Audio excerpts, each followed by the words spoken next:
तनाव, कई मारपीट के मुकदमे, कई जगह रीपोलिंग, कई जगह तमाम चीज़ें। लेकिन ये आप लोगों का सहयोग था, आप लोगों का अगाध सहयोग था कि ऐतिहासिक रूप में पंचायत चुनाव संपन्न हुए। और वही परिपाटी इस बार भी मेरी टीम द्वारा, आपकी टीम द्वारा, हमारे चारों थाना क्षेत्रों में आपके परम सहयोग से शांतिपूर्वक तरीके से ऐतिहासिक रूप से मतदान का कार्यक्रम संपन्न हुआ। पढ़ाई के बाद में दिए दोनों चुनाव आपका धन्यवाद होगा। हमारे पुलिस विभाग में कहते हैं कि अगर कोई अधिकारी अपने क्षेत्र में दो त्यौहार एक के बाद एक अगर मनाता है तो बड़ा सौभाग्यशाली होता है, क्योंकि वो मौका ही नहीं मिलता उसके पहले कहीं दूसरी जगह रवानगी हो जाती है। ये भी आप लोगों का प्रेम सहयोग है कि पिछले वर्ष होली के बाद में इस वर्ष फिर दोबारा होली का त्यौहार हमारे सामने है। सबसे पहले मैं कल होने वाली मतगणना के संदर्भ में कुछ बातें करूंगा। मैं कल रात से बनारस में ड्यूटी में था। कल रात आप लोग सभी सर्वविदित होंगे टीवी न्यूज़ के माध्यम से कि कुछ ऐसी बातें हुई कि सभी पूरे प्रदेश में सब जगह मतगणना स्थलों के बाहर काफ़ी लोग इकट्ठा हुए, उनके मन में कुछ पक्षोपेश था। मैं भी कल रात से बनारस में ड्यूटी में था, अभी वहीं से लौट रहा हूँ। कल होने वाली मतगणना के संदर्भ में अभी भी सोशल मीडिया के माध्यम से कई प्रकार की अफवाहों का बाजार गर्म है, और ये अफवाहों का बाजार कल भी कभी कोई बताएगा कि वो फलनवा जीत रहा है, कभी बताएगा फलनवा हार रहा है। ये कल भी रहेगा, शाम तक चलता रहेगा।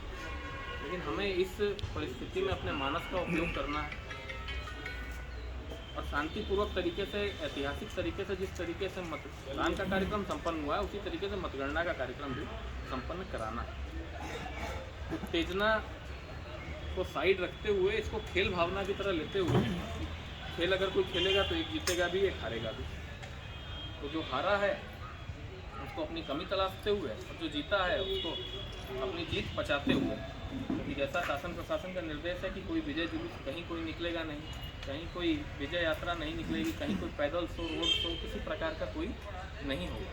तो जो जीता है उसके लिए भी बहुत मर्यादित होकर के उसको अपनी जीत मनानी है, और जो हारा है उसको भी उत्तेजना से बचना है। तो ये तब संभव है जब हम आप जैसे लोग अपनी मानस को बरकरार रखें। अफवाहों का बाजार बहुत ज़्यादा गर्म है। अभी मैं बनारस से लौट रहा हूँ, तो इसको विशेषकर ध्यान रखते हुए, हमारा क्षेत्र बुद्धिजीवियों का क्षेत्र है, आप सभी लोग अपने मानस का उपयोग करें। क्या चीज़ सही है गलत है उसके बाद उस पर रिएक्ट करें। अगर कहीं कोई कन्फ्यूजन है तो शासन प्रशासन से कन्फ्यूजन को दूर करें। दूसरी बात, जिस लोग 12 वफात और शब बारात और होली के इस कमेटी के लिए आज इकट्ठे हुए हैं, काफ़ी बातें इंस्पेक्टर साहब ने बता दी है आप लोगों को। 2-3 छोटी बातें मैं भी बताना चाहूँगा। इस वक्त गेहूं की फसल लगभग सभी के खेतों में खड़ी है। पिछले वर्ष उसको याद है कि रात में कई जगह से फ़ोन आया कि गेहूं के खेत से सटा करके होलिका लगा दी गई, और होलिका जलने के समय में थोड़ी बहुत फसल जल गई है, ख़राब हो गई, और हम लोग मौके पर जाके अटेंड किए और नुकसान कहीं किसी प्रकार का नहीं होने पाया।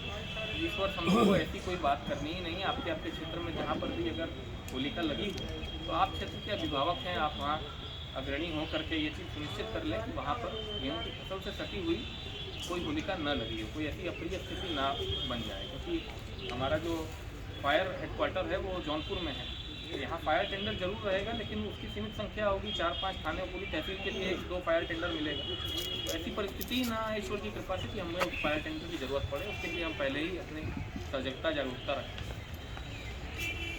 दूसरी बात, जो भी होली के आयोजक हैं, 136 जगह होलिका मनाई जा रही है। 2 वर्षों में 2 वर्ष बाद लगभग एक तरीके से हम कोरोना से थोड़ा सा रिलीफ लेते हुए हमारा त्यौहार मनाने जा रहा है। ये भी ईश्वर की कृपा है। तो इस वर्ष जैसा त्यौहार में रौनक ज़्यादा रहने की उम्मीद है, तो उस रौनक में हमें अपनी मानस का फिर वापस उपयोग करते हुए इस त्यौहार को संपन्न कराना है।